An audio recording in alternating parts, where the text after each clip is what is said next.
Բարև ձեզ հեռուստադիտող բարեկամներ, եթերում post-factum-ն է։ Այսօր մեր տաղավարում հյուրընկալել ենք Ազգային ժողովի արտահերթ ընտրություններում Լուսավոր Հայաստան կուսակցության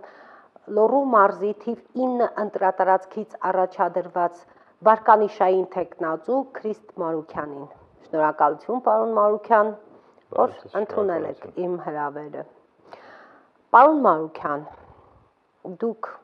առաջադրվել եք պատգամավորության թեկնածու։ Եթե ասեմ մտավախություն չունեք, որ դարձյալ հնարավոր է հանրապետական կուսակցությունը փոքրամասնություն կազմելով գա իշխանություն, դուք չունեք, չէ՞ այդ մտավախությունը։ Չեմ կարծում, որ հիմա այդպիսի իրավիճակ է, որովհետև մենք ունենալով այդ նախորդ փորձը արդեն գիտենք ինչեր կարելի է սպասել, բայց հաշվի առնելով նոր իրողությունները, հաշվի առնելով վստահությունը հանդեպ հեղափոխության ուժերի, չեմ կարծում, որ նման բան այս պահին հնարավոր կլինի իրականացնել եւ բացի այդ նման սցենարի համար հանրապետական կուսակցությունը պետք է ունենա իր հետ համախոհներ, համագործակիցներ, ինչպես ունեցել է նախկինում, որը այս պահին խիստ կասկածելի է, թե իրենց այնտեղ հայտնվելու հարցը, թե իրենց համախոհների կամ իրենց հետ նույն դաշինքը կամ նույն մոտեցումները կիսող ուժերի հայտնվելու պարագայում։ Քանի որ նրանցից խոսեցինք, մի հարց էլ տամ, բայց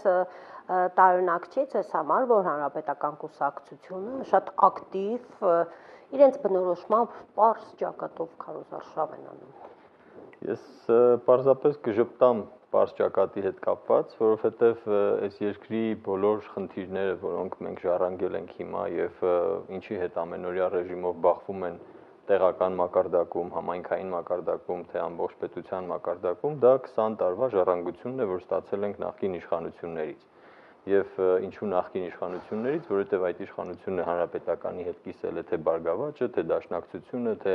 Օրինաց երկիր կուսակցությունը կամ հայկական վերածնունդ, կարևոր չէ, բայց այդ բոլոր համագործակից ուժերը, այսպես ասենք, իրենց լուման են ունեցել, իրենց ներդրումն են ունեցել կամ գոնե կիսել են պատասխանատվությունը այս ժառանգության, որ մենք այսօր ստացել ենք։ Եվ ճիշտ չի լինի այս ֆորմատում անդրադառնալ անընդհատ նրանցից խոսել, որովհետև իրենք իրենց անելիքը, այսպես ասենք, ցույց են տվել այդ տարիների ընթացքում,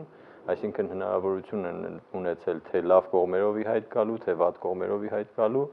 եւ մենք ամենօրյա ռեժիմով բախվելով բոլոր այդ խնդիրների հետ հասկանում ենք, որ բացառապես հետապնդվել է մասնավոր շահ, բացառապես տեղի է ունեցել բոլոր ոլորտների մոնոպոլիզացիա, դրանով տնտեսությունն է քայքայվել, դրանով ուռճացվել է տեղական կառավարման համակարգը կամ պետական կառավարման համակարգը, այսինքն մարդիկ եկել են իրավիճակային խնդիրներ լուծելու եւ իրենց հիմքերը ամրացնելու գործողություններ անելու նպատակով։ Չնայած կարծյալ այդ ամրությունը փլուզվեց, որովհետև բոլորս հասկանում ենք, թե ինչի վրա էր դա կառուցված, եւ մարդիկ մի օր հասկանալով եւ մի օր գործողության գնալով, դուրս գալով փողոցներ փակելով, այսինքն միանալով հեղափոխական շարժմանը, ընդամենը մի քանի օրերի ընթացքում խարխլեցին այդ անքակտելի համակարգը, այսպես ասենք, որը թվում էր թե անպարտելի է եւ դրա դեմ որևէ ուժ չի կարող որևէ գործողություն անել։ Եթե իրականում այդ ամրությունը համակարգային լիներ, այդ ամրությունը լիներ գաղափարական, նրանք այդպես հեշտ չէին կարող հեռանալ իշխանությունից եւ հիմա այսօր կանգնել խոսել այն բաների մասին, թե իբր մենք բաց ճակատով ենք հանդես գալիս, մենք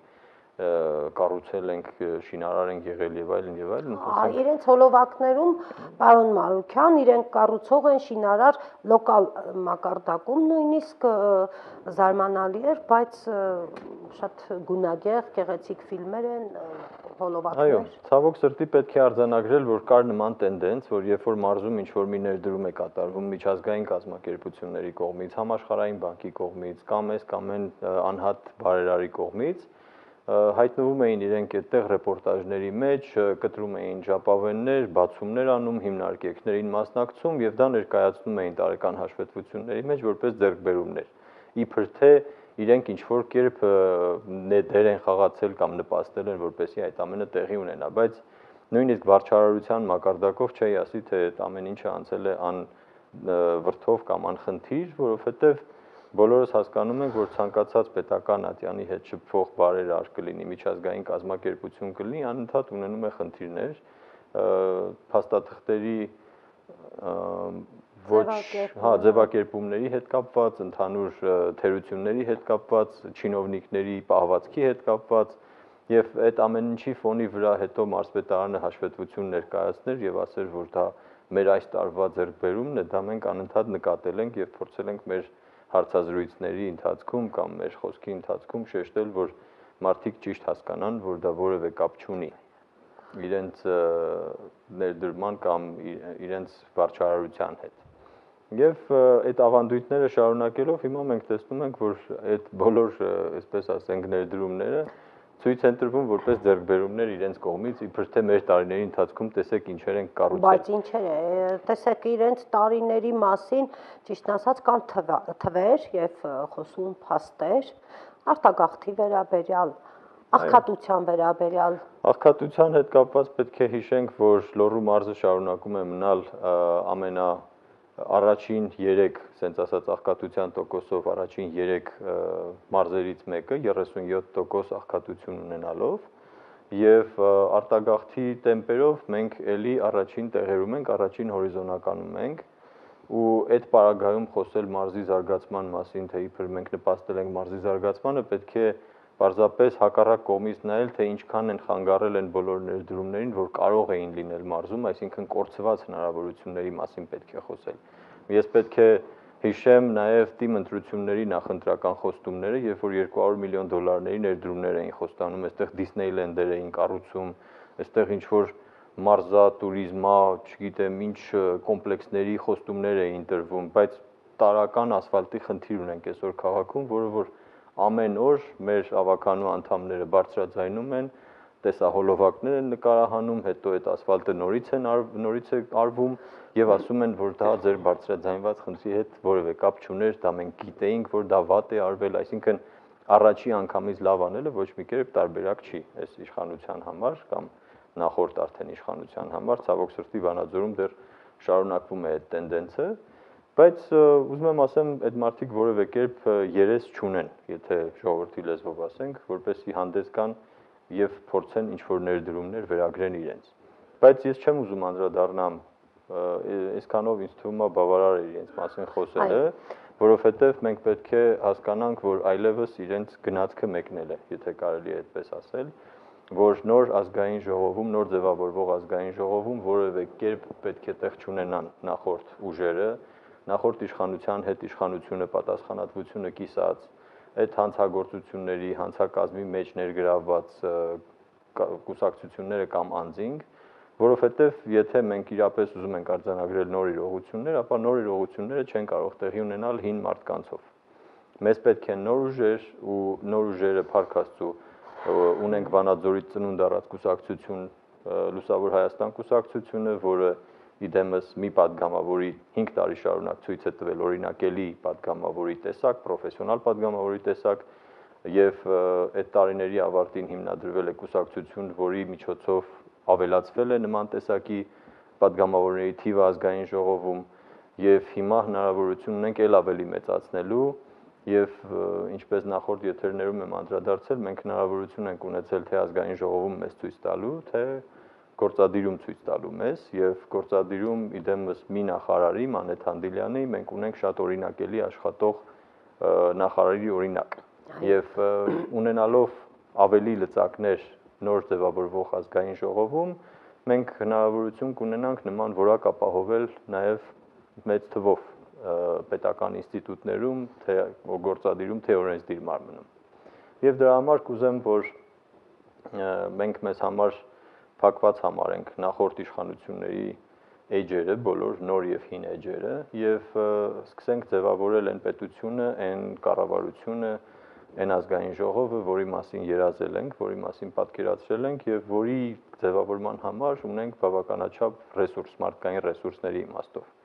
Եթե համեմատության կարգով ներկայացնենք մեր թիմը, կտեսնենք, որ բոլոր մակարդակներում, թե համապետական, համամասնական ցուցակի մակարդակում, թե մարզային ռեյտինգային ցուցակների պարագայում մենք ունենք լավ կրթություն ստացած երիտասարդ կադրերի մի ամբողջ թիմ, որոնք պատրաստ են խնդիրը կարող է նրանում, որ այդ պատրաստակամությունը պետք է ինչու բարձր գնահատել, քանի որ այդ մարդիկ գալիս են մասնավոր ոլորտից։ Այսինքն ունենալով բարձր վարձատրվող աշխատանքներ, որոշ դեպքերում նաև մասնավոր ձեռնարկություններ, որոնք իրենք են հիմնադրել, այսինքն յուրաքանչյուրն իրենց ոլորտում կայացած մարդիկ են, որոնք պատրաստակամություն են հայտնել իրենց փորձը եւ գիտելիքը եւ անցած ճանապարհը ներդնել հանուն երկրի զարգացման։ Եվ դա շատ գնահատելի է, որ մարդիկ այդ ձեռքբերումներին հասել են ոչ թե պետական պաշտոններ զբաղեցնելու ժամանակահատվածում, այսինքն չարաշահելով պետական ռեսուրսը կամ հանրային ռեսուրսը կամ իրենց պաշտոնական դիրքը, այլ իրենք հասել են դա բացառապես իրենց գիտելիքի, իրենց շնորհքի, իրենց հնարավորությունների, իրենց փորձի միջոցով։ Եվ հիմա այդ փորձը բերել ու ներդնել պետության կայացման, կառավարման համակարգերի մեջ, դրա համար պետք է ինձ թվում է մեր ժողովուրդը միայն ուրախ լինի, որ ունի նմանատիպ ընտրություն կատարելու հնարավորություն։ Պարոն Մարուքյան, մի բան ասեմ, ես ձեզ հետ անկեղծ որպես համակարգացիներ, ես լրագրող, դուք Քրիստ Մարուքյանն եք, ՔՕԱՖ-ի տնօրենն եք, խմբակցության ղեկավարը Ավագանու Լուսավոր Հայաստանի 2016 թվականին ես ձեզ եմ ընտրել Լուսավոր Հայաստանին 2 տարի եւ մի քիչ էլ ավել անցել է անկախ այն բանից դուք եկաք իշխանության Վանաձորում թե ոչ գոնե խմբակցությունը որպես ընդդիմադիր արդեն խմբակցություն ինձ գոհացրեց իր ամենօրյա աշխատանքով ինձ շատ են անհանգստացնում ձեր ավականու անդամները անհանգստացնում իհարկե շակերտների մեջ, որովհետև մեկը մանկապարտեզների կոռուպցիան է հայտնաբերում, մեկը ասֆալտի վատ որակ են, մյուս են, եւ հաճախ ես ուղղակի ասում եմ, ցեզ մի ամբողջ մեդիա ընկերություն է հարկավոր, որպեսզի ձեր յուրաքանչյուրի աշխատանքը լուսաբանի։ Հիմա ուզում եմ հարցնել ձեզ, ազգային ժողովում էլ այդպես նույն էներգիայով, թափով, այդ նույն ոճով կաշխատեք, թե լավ հասկացանք օրենսդիր, աշխատանքային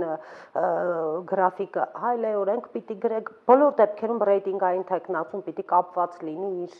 տարածքի հետ։ Միանշանակ, ես օգտվելով առիթից շնորհակալություն հայտնեմ նաև մեր համագործակցության համար, որովհետև մի բան է ամենօրյա ռեժիմով աշխատանքը, մի բան է այդ աշխատանքի լուսաբանումը։ Ճիշտ է, իհարկե հիմա շատ են օգտվում մարդիկ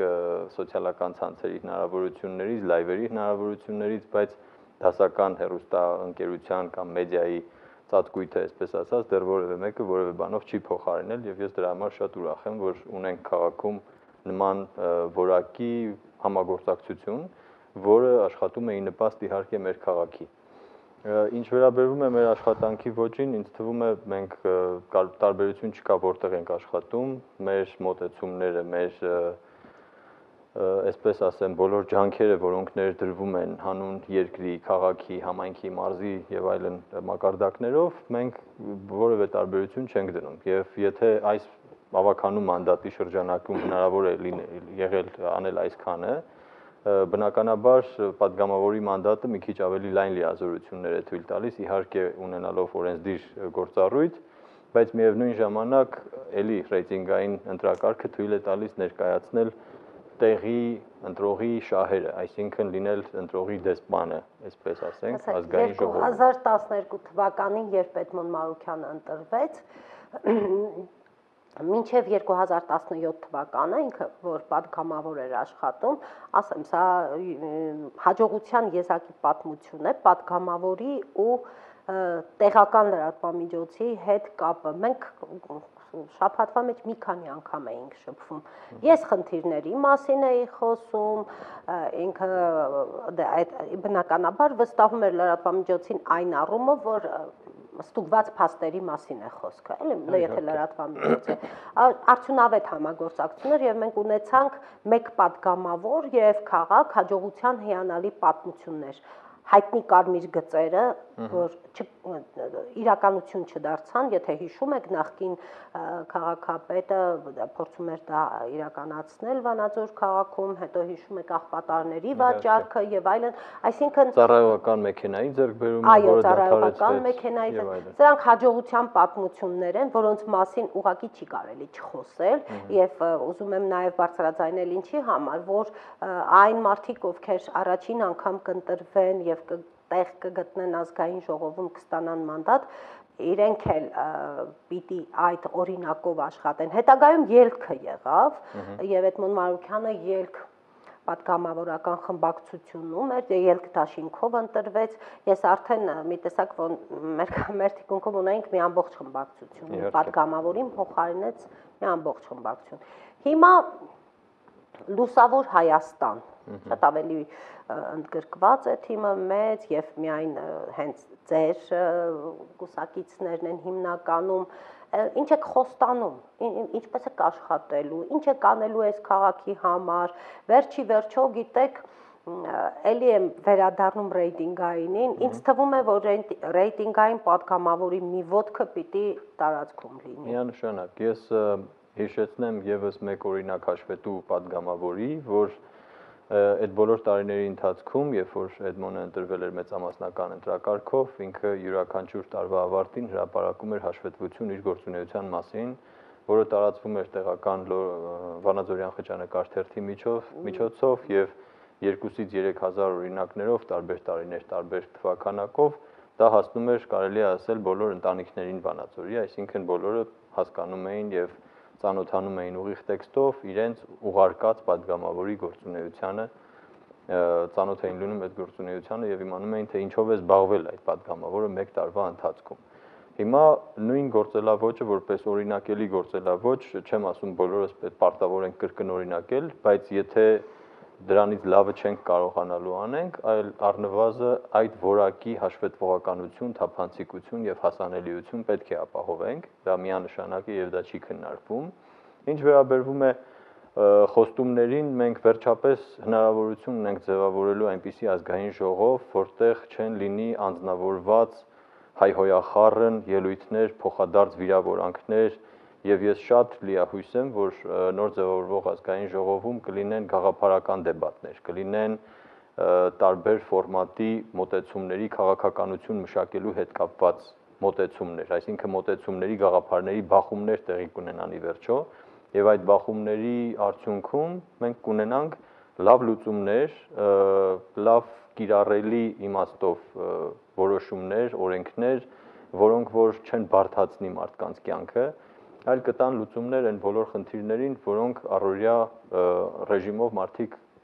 հաղորդակցվում են եւ տեսնում են, որովհետեւ մեր օրենքների մեջ բավականին ծանր կշիռ են իրենցից ներկայացնում այն բոլոր օրենքները, որոնք միտված են եղել սպասարկելու այս կամ այն ոլորտի օլիգարխի շահը։ Դրանք եղել են շատ թաքցված ձևով օրենքի մեջ ներդրված էլեմենտների տեսքով, որ հիմա, երբ որ մարդիկ փորձում են աշխատել օրենքով, այսպես ասած, չշրջանցել այդ օրենքը, պարզվում է, որ այդ օրենքով աշխատելու պարագայում դու պարզապես որևէ հաջողություն չես կարող ունենալ, որովհետև դա գրված է եղել ի սկզբանե ինչ-որ մեկի շահը սպասարկելու համար։ Իսկ հիմա, երբ որ մենք չունենք նման խնդիր, այսինքն թե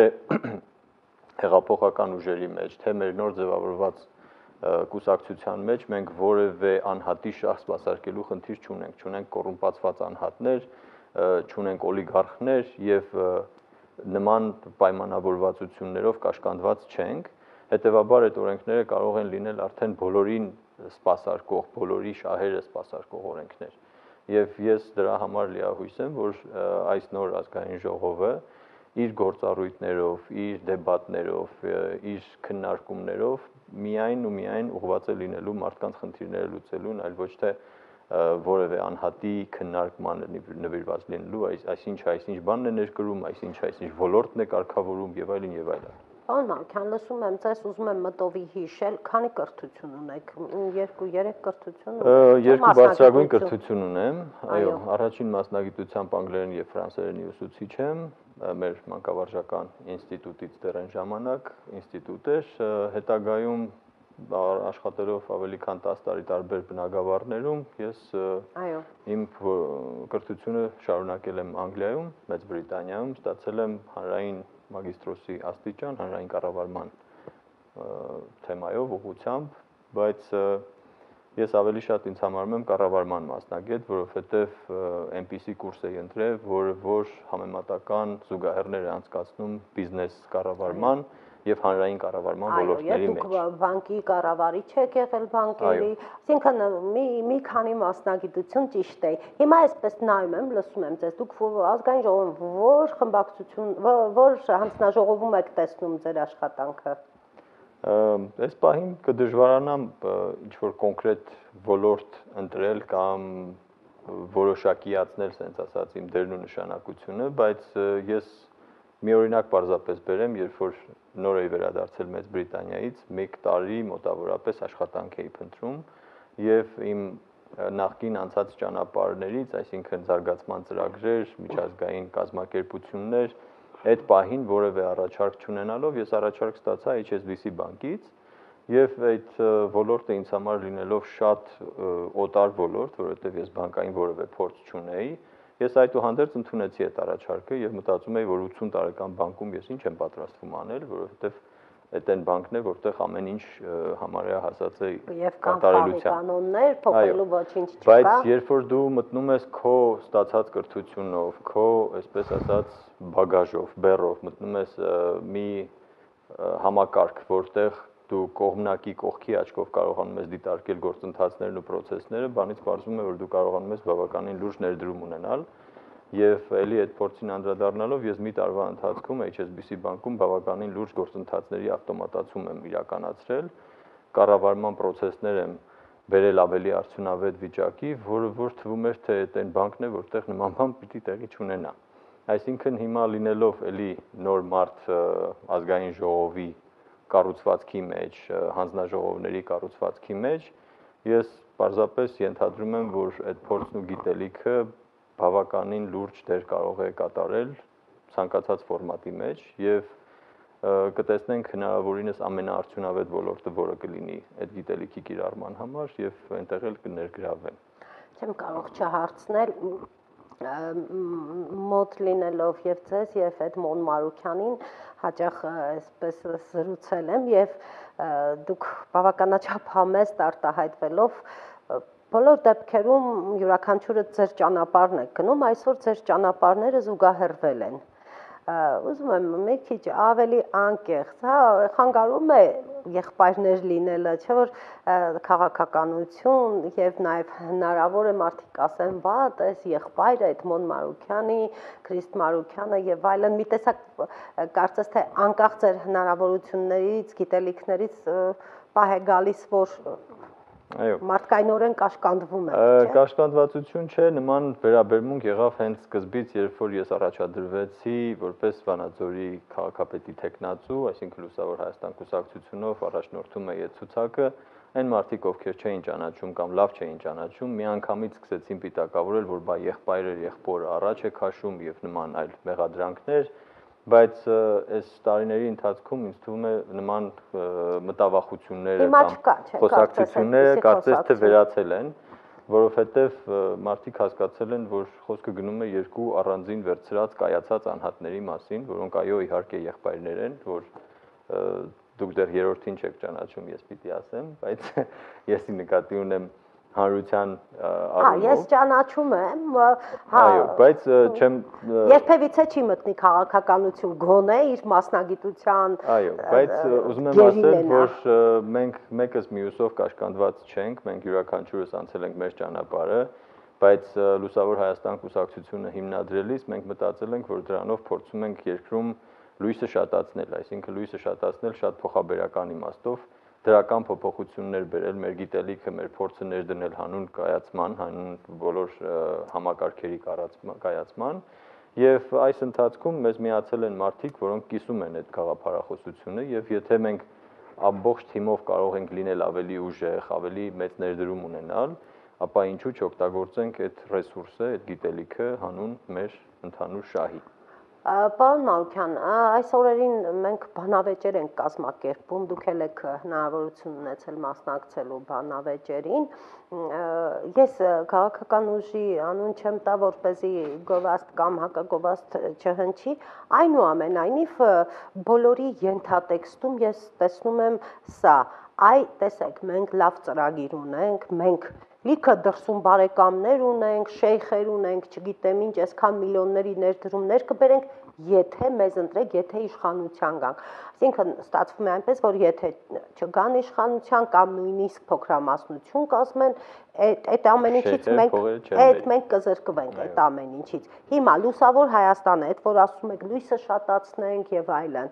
այդ մենակ իշխանության գալու պարագայում, այսինքն պիտի ազգային ժողովում մեծամասնություն կազմեք, որպեսզի Հայաստանում լույսը շատանա, այսինքն դա փոխաբերական իմաստով բնականաբար ներդրումներ լինեն եւ այլն, հա։ Ոչ, իհարկե, որովհետեւ ես օրինակ հիմա ինչով որ զբաղվում եմ, դա ուղղակիորեն վերաբերվում է լույսը շատացնելուն։ Ես հիմա աշխատում եմ Հայաստանի մանուկներ հիմնադրամում, մեր նոր ստեղծած Smart կենտրոնում, որը ոչ ֆորմալ կրթության, արտադպրոցական կրթության կենտրոն է եւ կրթությունը դա այն բանն է, որի միջոցով լույսը շատացնում են։ Այսինքն ես իմ ամենօրյա գործունեությամբ անկախ կուսակցական որևէ պատկանելությունից եւ պատգամավոր եղբայր ունենալուց, չունենալուց եւ այլն, դա որևէ կերպ առնչություն չունի քաղաքական որևէ բնագավառի հետ, դա բացառապես վերաբերվում է երկրում լույսը շատացնելուն, այսինքն գրագետ մարդկանց թիվը շատացնելուն եւ գրագիտությունից բացի նաեւ օգնելու մասնագիտական կողմնորոշման մեջ տարբեր տեխնոլոգիաների եւ մեթոդների ներդրման արդյունքում ավելի պատրաստված մրցունակ կադրեր ունենալու մեջ, որոնք որ տնտեսությանը հետագայում կնպաստեն հենց իրենց գիտելիքով, իրենց ունեցած հմտություններով եւ ընդհանուր մարդկային ռեսուրսի վրա ներդրումը, այսպես ասենք, դա որևէ անգամ որևէ երկրում ավելորդ չի եղել եւ լույսը շատացնելու ամենաուղիղ ճանապարհը դա հենց կրթությունն է, դա կլինի ֆորմալ կրթությունը, թե ոչ ֆորմալ կրթությունը։ Եվ մեր խմբում, մեր թիմում ներգրաված մարդիկ իրենք իրենց բնագավառներում, այսինքն մեկը իրավաբանական ճանապարհով, փաստաբանական պաշտպանության, մարդկանց իրավունքների պաշտպանության առումով, մյուսը սոցիալական, հասարակական ծրագրեր իրականացնելով, այսինքն մենք առանձին վերցրած որպես անհատներ այդ աշխատանքը այսպես թե այնպես կատարել ենք։ Եկել է մի հանգրվան, որ դրանից հետո կարելի է այդ աշխատանքը ավելի բարձր մակարդակով իրականացնել։ Ինչ վերաբերվում է ներդրումներին, ներդրումները երաշխավորելուն, դրա համար պարտադիր չէ լինել իշխանության մեջ, որովհետև բավական է ունենալ չկոռումպացված իշխանություն, հակակշիռներով եւ փոխզսպումներով գործող կառավարություն եւ չկոռումպացված չինովնիկներ եւ այդ պարագայում որևէ օլիգարխ կամ որևէ, չգիտեմ, մարդ պարտադիր չի որ լինի ինքը իշխանության մեջ, որպեսզի երաշխավորի ենթադրենք դրսի ներդրումները, այսինքն դրսի ներդրողը ինքնին կհասկանա, որ այստեղ ստեղծվել է նպաստավոր միջավայր, այստեղ իր իրավունքները պաշտպանված են, հարկային վարչարարությունը կատարվում է առանց որևէ ԽԾԲ-ի, այսպես ասած, եւ մնացած բոլոր ընթացիկ խնդիրները լուծվում են որպես կանոն տրամաբանության մեջ եւ դա է որ պետք է ներդրումներ ներգրավի, այլ ոչ թե ինչ որ մեկի անձնական հովանավորչությունը։ Ենթադրենք այդ մեկը այսօր անձնական հովանավորչությամբ բերեց այդ ներդրողին եւ վաղը ինքը որոշեց արտագաղթել Հայաստանից կամ որոշեց փոխել իր գործունեության բնագավառը, այսինքն ինչ այդ ներդրողը պաշտպանված չէ այլևս։ Ներդրողը պետք է կախված չլինի անձանցից, պետք է կախված լինի համակարգերից, ինստիտուտներից։ Եթե երկրում կան գործող ինստիտուտներ, անհատներից կախված չեն շատ բաներ, իսկ գործող ինստիտուտների համար պետք է համակարգային մտածող կուսակցություն, ինչպիսին է Լուսավոր Հայաստան կուսակցությունը, հայտնվի նոր ազգային ժողովում եւ իր ուրույն դերը ունենա նոր ձևավորվող այս համակարգերի մեջ։ Ակնհայտ է, որ հեղափոխության տրամաբանությամբ հեղափոխական ուժը պիտի մեծամասնություն կազմի ազգային ժողովում եւ լուսավոր Հայաստան կուսակցության առաջնորդի ձևակերպումներով Էդմոն Մարուքյանի այ մենք գնում ենք ընդդիմություն եւ այստեղ կարծես թե իսկապես նոր քաղաքական մշակույթի ենք հանդիպում, ես չգիտեմ ինչպես կգործի, բայց մենք երրորդ հանրապետության տարիներին սովորենք, որ ընդդիմությունը պիտի գոռգոռա, հայհոյի, երբեմն նույնիսկ հասնի ֆիզիկականի եւ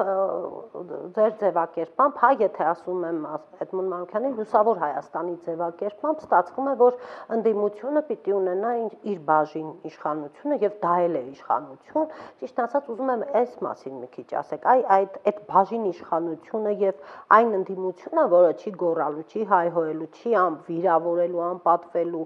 չգիտեմ ինչ, բայց եւ ընդդիմություն է լինելու եւ ինչ որ փաստորեն ծրագրեր եք գրել ու պիտի իրականացնեք։ Եթե մենք գործ ունենայինք կոռումպացված, չգիտեմ, հղփացած, կրիմինալ տարրեր պարունակող ինչ որ իշխանության հետ, բնականաբար հայհոյախառն հռետորաբանությունը անպակաս պիտի լիներ, որովհետև այդ ժամանակ արդեն չես կարողանում խոսել գաղափարներից եւ ինստիտուցիոնալ sense ասած խնդիրներից, այլ խոսում ես այդ մարդկանց անձնական շահի եւ դրանով պայմանավորված իրենց գործողությունների մասին։ Բայց հիմա ունենալով լրիվ այլ որակի իշխանություն, այսինքն իշխանություն, երբ որ մենք ասում ենք, պետք է հասկանալ, որ ազգային ժողովի յուրաքանչյուր մանդատ իր մեջ պարունակում է իշխանություն։ Այսինքն ընդդիմությունը իր մասով է իշխանություն իրականացնում, մեծամասնություն ունեցող խմբակցությունը կամ կուսակցությունը իր մասով է իրականացնում իշխանություն։ Եվ հարց է առաջանում, թե յուրաքանչյուրը ինչպես է օգտագործում իրեն բաժին հասած իշխանությունը։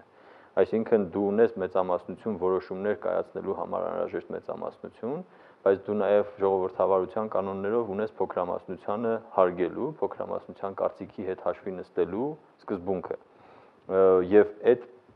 գաղափարների, մոտեցումների, բախումներից եւ քննարկումներից, ինչպես որ նշում էի, դրա արդյունքում է, որ պետք է ծնվի այն իսկությունը, այն ճշմարտությունը կամ այն լավագույն տարբերակը, որը որ պետք է օրենքի ձևակերպմամբ ուժ ստանա եւ գործի հանուն այս երկրի ինչ որ խնդիրների լուծման։ Հիմա եթե այդ ֆորմատի մարդկանց մասին է խոսքը գնում, այդ ֆորմատի քննարկումների մասին է խոսքը գնում, այդտեղ մեր պատկերացրած ընդդիմությունը, այսպես ասած, տեղ չունի։ Այսինքն, երբ որ մենք ասում ենք ընդդիմություն, անպայման պատկերացնում ենք մի հատ հայհոյախառն հռետորաբանությամբ, չգիտեմ, ինչ-որ մարդ, որը որ անընդհատ բոլորին ասելիք ունի։ Բայց եթե ունենք նման իշխանություն ձևավորված, որը ժողովրդի իշխանությունն է, որը ժողովրդի կատարած քայլի արդյունքում ձևավորված իշխանությունն է եւ ժողովրդի վստահությունը վայելող իշխանությունն է, ես չեմ կարծում, որ այդ մարդիկ դուրս կգան այդ վստահության ֆորմատների մեջից եւ կարժանանան նման վերաբերմունքի։ Եվ քանի դեռ նման վտանգ չկա, նման վերաբերմունք չկա դրսևորված, մենք պարզապես անիմաստ է խոսենք նախկինում ունեցած մեր ընդդիմությունների դերի եւ նշանակության մասին։ Այսինքն հիմա խոսքը գնում է գաղափարների ընդդիմության, խոսքը գնում է իշխանության մեջ տարբեր թևերի իրար հակակշռելու եւ փոխզսպելու մոտեցումների մասին, ինչն էլ մենք պատրաստվում ենք անել մեր ունեցած թիմով եւ մեր ունեցած մոտեցումներով։ Եվ վերջում, պարոն Մարուքյան, էլի գալիս եմ տարածք, մարզ, քաղաք, գյուղ եւ նաեւ տեղական հեռուստատեսության առանձնահատկություններից ելնելով, դուք այս տարիներին աշխատեցիք Հայաստանի մանուկներ հիմնադրամում, մեծապես շփվեցիք գյուղի, գյուղացու հետ, կարծում եմ եւ նաեւ լինելով Վանաձոր համայնքի բնակիչ, կարծում եմ բազմաթիվ խնդիրների շատ մոտիկից բախվեցիք, ճանաչեցիք, խորքային, այս առումով մտածում եք, որ շատ անելիք կա նաև խորհրդարանում այդ խնդիրների մասին եւ նաև կրթության երեխաների այդ գյուղի որակը բարձրացնելու ուղղությամբ, էլի որակը ոչ միայն գյուղատնտեսությունն է, հասկանում եմ, բոլորս գյուղատնտեսական ծրագրեր տեսնում ենք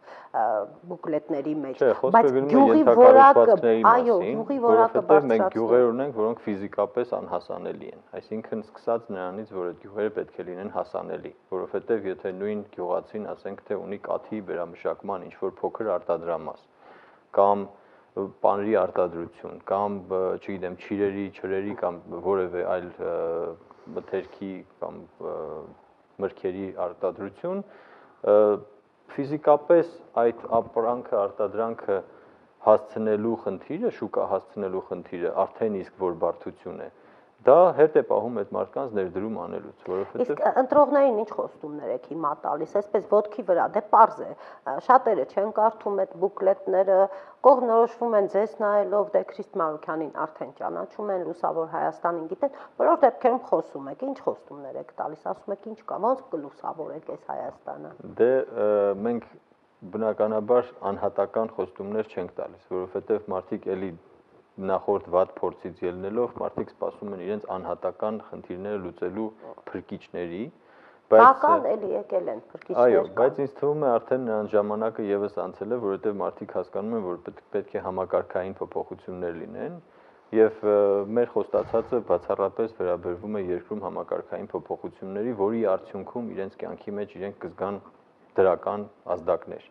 որովհետեւ եթե մի հատ առանձին վերցրած խնդիր փորձենք լուծենք եւ դրանով փորձենք ասել, որ մենք համակարգային խնդիր լուծեցինք, մենք երբեք որևէ տեղ չենք հասնի։ Եվ մինչև հիմա մեր մոտ բոլոր խնդիրները եղել են իրավիճակային լուծումներ ստացող ինչ-որ տարբերակներով։ Այսինքն օրենքները պիտի գործեն։ Օրենքները, վարչարարությունը, պետական ուռճացված ապարատը, այսինքն մեր կառավարման համակարգի մեջ այն բոլոր թերությունները, որոնք որ թույլ են տվել մարդկանց չարաշահել իրենց պաշտոնական դիրքը, որոնք որ ազդել են մարդկանց ներվերի վրա բառից բուն իմաստով, այսինքն մի փաստաթղթի համար մարդկանց պատերով տալու եւ ասենք բարդություններ ստեղծելու խնդիրներից սկսած վերջացրած ընդհանուր տնտեսության մեջ լուծումներից այդ ամեն ինչը իրենք ամենօրյա ռեժիմով կզգան։ Եվ վստահ եմ, որ ամենակարևորը փոփոխություններ կլինեն տեղական ինքնակառավարման մարմինների մասին օրենքում, որովհետև 2 տարի է առնչվում է Կավականու խմբակցության ղեկավարն է Լուսավոր Հայաստանի եւ մենք որպես լրատվամիջոց հաճախ բախվում ենք մի շարք խնդիրների եւ կարծում եմ, որ այդ խնդիրները եւս օրենսդրական լուծում են պահանջում այդ խնդիրներ, որոնք կապված են տեղական բյուջեի հետ, բյուջեների եւ գյուղական համայնքների եւ բան եւ հուսով եմ, որ այսին պատգամը կտանեք ընտրվելու դեպքում, որովհետեւ տեղական որովհետեւ անմիջականորեն շփվելով թիմ օրենքի հետ մենք տեսնում ենք դրա բոլոր բացերը, մենք դրա բացերի, այսպես ասած, տուժածն ենք նաեւ այս ընթացքում, որովհետեւ ինչքան էլ որ փորձել ենք որպես 10 հոգանոց խմբակցություն փոխզսպել եւ հակակշռել, ամեն դեպքում հանգել ենք օրենքների ընթերություններին, որ պարզապես լծակ չի տալիս, որով դու կարող ես ավելին անել, քան այն ինչ որ մենք մինչև այժմ արել ենք, այսինքն զուտ մնացել է խնդիրը հանրայնացնելու միջոցով լուծումներ ստանալը եւ դրա մասին բարձրաձայնելով աղմուկ, ասենց ասած, բարձրացնելու միջոցով ինչ որ լուծումների հանգելը, բայց գործուն լծակների բացակայությունն է, որ բերել է դրան, որովհետև հակառակ դեպքում այդ լծակները կարող էին օգտագործվել եւ ոչ թե ամեն անգամ ամեն խնդրի մասին մենք լայվերով կամ հեռուստաընկերություններով կամ չգիտեմ հանրահավաքների միջոցով փորձենք հանրության ուշադրությունը գրավենք դրա վրա ու հանրային ճշմարտ արդյունքում այդ փոփոխությանը հասնեինք։ Պարոն Մարուքյան, մի հարց էլ տամ, անձնական վերջի վերջո ես էլ քաղաքացի եմ, ես էլ խնդիրներ ունեմ։ Եթե ես ձեզ ընտրեմ, կխոստանաք վերանայել հեռուստատեսության եւ ռադիոյի մասին օրենքը։ Մենք ազատական արժեքներ դավանող ուժ ենք եւ մենք կողմ ենք մեդիայի ազատականացմանը եւ ընդհանրապես տնտեսության ազատականացմանը եւ այն ինչ որ տեղի ունեցել տեղական հեռուստաընկերությունների հետ եւ մենք ձեր հետ միասին գիտենք թե ինչքան են եղել այդ բոլոր սահմանափակումները ես պարզապես չեմ կարծում որ նոր ներկա իշխանությունը նոր ձևավորված իշխանությունը նման մոտեցում կունենա ворթեգրած եւ մենք շատ արագ եւ շատ արդյունավետ լուծում կունենանք այդ խնդրի Փառքաստու թող լինեն նոր ներդրումներ, նոր հեռուստաընկերություններ բացվեն, թող լինեն, ասենք, առողջ մրցակցություններ եւ առողջ մրցակցության արդյունքում հաղթեն նրանք, ովքեր որ կունենան լավ պատրաստված կադրեր, լավ փորձառություն, ոչ թե ասենք հեռուստաընկերությունները գործեն ինչ որ մեկի շահին սպասարկելու համար կամ ընտրություններից ընտրություն բացվող եւ փակվող հեռուստաընկերությունների միջոցով։ Պարոն Մարուքյան, ես Ձեզ հաջողություններ եմ մաղթում գալիք ընտրություններում, շարունակեք լույսը տարածել, իսկ ես հեռուստադիտողին հիշեցնեմ, որ եթերում պոստֆակտումներ, մեր տաղավարում հյուրընկալել էին Քրիստ Մարուքյանին Լուսավոր Հայաստան կուսակցությունից ազգային ժողովի արտահերթ ընտրություններում առաջադրված ռեյտինգային թեկնածու։ Շնորհակալություն եւ ամենայն բարիք։